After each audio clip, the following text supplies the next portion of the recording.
तुम्ही एक म्हण ऐकली आहे का? आम के आम और गुठलियों के दाम. तसंच काहीतरी मी आज तुम्हाला करून दाखवणार आहे. असं आता बघा हे आहे नारळ. त्या नारळ माझ्या एका फॅमिली मित्रांनी मला 7-8 शहाळे आणून दिले होते. शहाळे आणून दिल्याच्या नंतर मी हे नारळ सोलले. ते सोलल्याच्या म्हणजे ते शहाळे सोलले आणि त्याच्यातून नारळ निघाले. नारळ काढले. नारळ काढल्याच्या नंतर हे त्याचं हे हे काढलं वरचं टर्पल. हे टर्पल काढून ह्याला सोललं. हेही भाग सोलला तर ते असं झालं, असं निघालं. ते असं निघालं. असं निघाल्याच्या नंतर पूर्ण ह्याच्या धारा, धारा, धारा, धारा अशा काढल्या आणि मग त्या अशा झाल्या. त्या अशा झाल्या. अशा झाल्याच्या नंतर ह्याला प्रत्येक धार प्रत्येक असं पकडलं, असं असं काढलं, असं असं काढल्याच्या नंतर हे असं झालं. ते असं झालं. मग ह्याला असं कैचीत घेतलं, असं कैचीने घेतलं आणि ह्याला असं हळू-हळू असं आपलं बारीक-बारीक कट केलं बघा असं. असं कट केलं आणि हे कट केल्याच्या नंतर हे झालं तयार कोकोपीट. हे कोकोपीट तयार झाल्याच्या नंतर ह्या कोकोपीटचा उपयोग काय?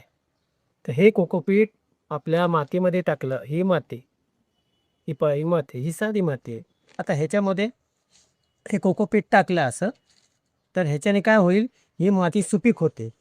ही माती सुपीक होते आणि आपल्या कुंड्यांना वगैरे टाकायला बरं पडते हे कोकोपीट. त्याच्याने पाणी कुंड्यांमध्ये व्यवस्थित झाडांना पाणी राहतं.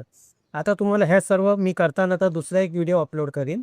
त्यावेळेस तुम्हाला दाखवेन ही माती कशाप्रकारे तयार करायची, ह्याच्यामध्ये काय काय वस्तू टाकायच्या आणि कशी तयार करायची.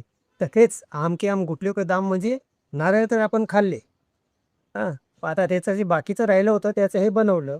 हे गुठलियों के दाम म्हणजे हे कोकोपीट म्हणजे गुठलियों के दाम. हे आम आणि हे गुठली के दाम असं झालं.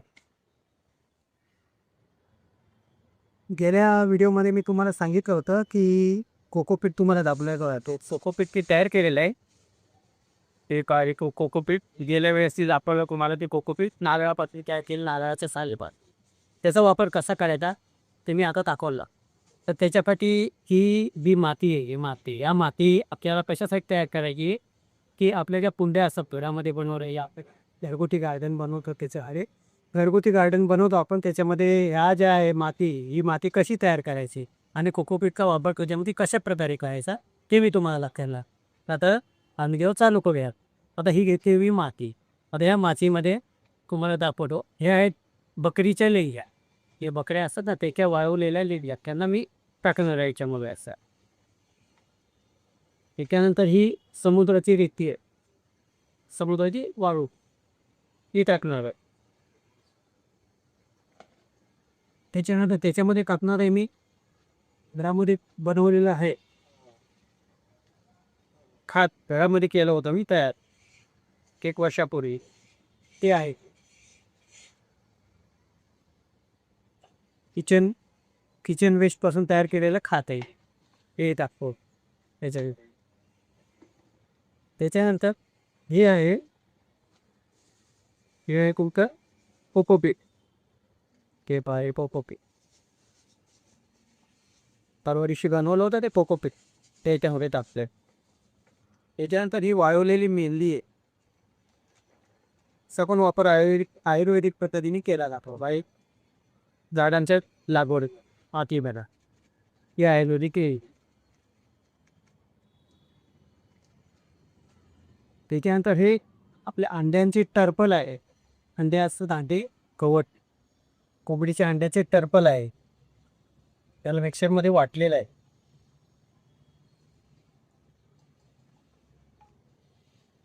त्याच्यानंतर ही राख आहे. शेळींची राख गौरीची राख आहे ही टाकणार आहे थोडी. त्याच्यानंतर आपली अँटीबायोटिक हळद हळद टाकणार आहे. त्याच्यानंतर हे केळीच्या वाळवलेल्या सालापासून बनवलेलं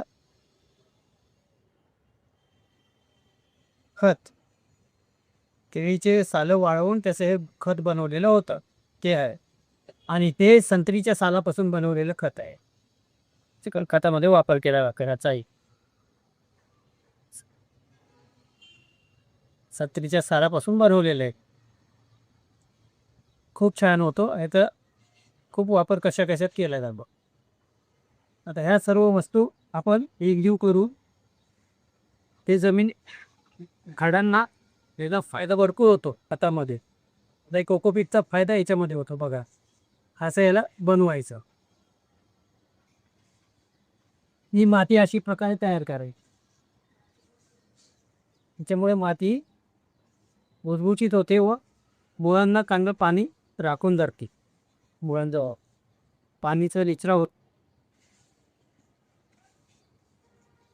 ही माती आपली तयार झाली. गॅलरी किचन आहे, हे गॅलरी गार्डन आहे.